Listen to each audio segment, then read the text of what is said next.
Should I rent or sell my current home in Seattle? This is a question I get from sellers all the time when they're getting ready to make that decision to move up to their next home in Seattle. And there's so much information and misinformation about which option is the best decision for you. When Donna and I met with the seller of this 2-bedroom Greenwood townhouse, we literally sat on that couch and had this conversation because they were struggling with the should I rent or should I sell? They had been renting this house pretty well for a while, but then came January 2024, and they were all of a sudden not getting any bite. They had even dropped the rent and offered incentives, and still crickets, which brought us to that couch conversation of, should I consider selling my house and not renting? There are 4 major points to consider when you're thinking about the conversation of, should I be renting my house or should I consider selling it? And one of the first considerations is what is going on in the rental market and what is going on in the seller market. Right now in the renter market in Seattle, we're leaning toward more of a renter's market than we've had before. And there's a few factors for that. One, in 2023, we added about 6,000 new rental units to the Seattle market. And this year, that number is expected to triple. That means we're going to probably see a 5% increase in growth in the rental market. The other factor is that there are a lot of sellers like our seller who decided a few years ago, I'm not going to sell my house because the interest rates are high and the buyer pool is low. I'm going to rent it. And for a while, that went well for them until 2024. One other key factor to think about is that we actually saw such a huge drop in the Seattle metro market for houses for sale in the last probably year and a half, almost a 28% drop, which is huge in a market that already has tight listing inventory.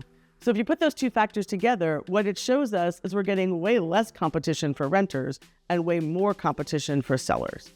That bodes well for someone making the decision to sell instead of rent this year. Now, there are other factors to consider besides just what's happening in the rental market. And one big question is it viable for you to keep your home as a rental and still be able to buy up to the home that you really want? And honestly, this is a question for your loan officer. Just call them and run through your options. There's so many factors to consider: what you owe in your home, what your home could currently rent for. Do you need money out of your home to buy your next house? Make sure you have this conversation with your lender before you move on. If you decide you can keep your house as a rental before buying up to the house that you really want to buy, the next question is, do you want to be a landlord? And why am I asking this question? Well, Seattle has some very, very restrictive landlord-tenant laws. They're super tenant-friendly, and we 100% support that. They're there for a reason. We want to make sure that you as a landlord understand those laws so you don't get yourself in trouble with the city. We have seen some things, but I'm not going to talk about them here. You can DM me if you want to know more. Sellers should also be asking themselves, will my current home make a good rental?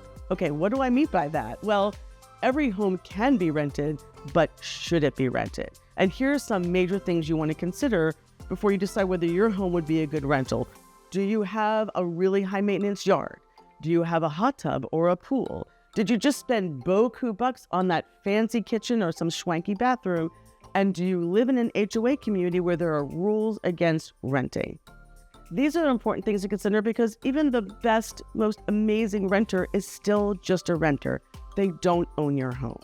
And even the best renter is not going to spend hours working on your yard. They're not going to spend 3 hours a week balancing the hot tub on your home like I do on mine. They're just not going to maintain the home the same way you are.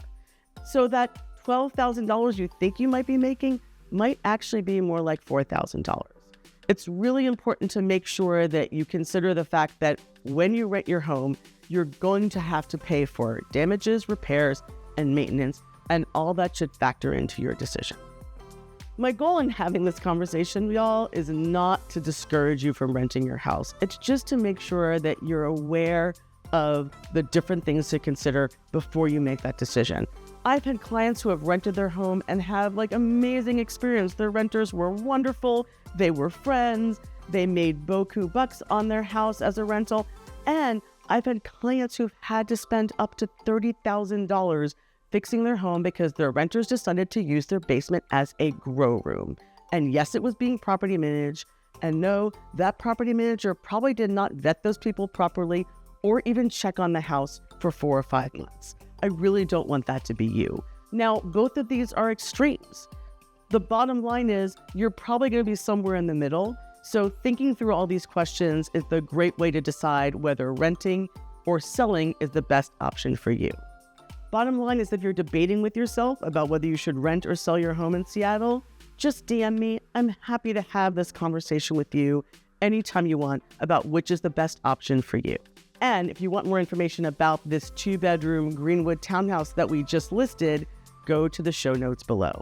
Thanks for watching, and please make sure to like this video and subscribe to Team Diva on all the socials. We have some great videos coming up, and the next one is Roy and I talking about what's happening in the Seattle market for sellers right now.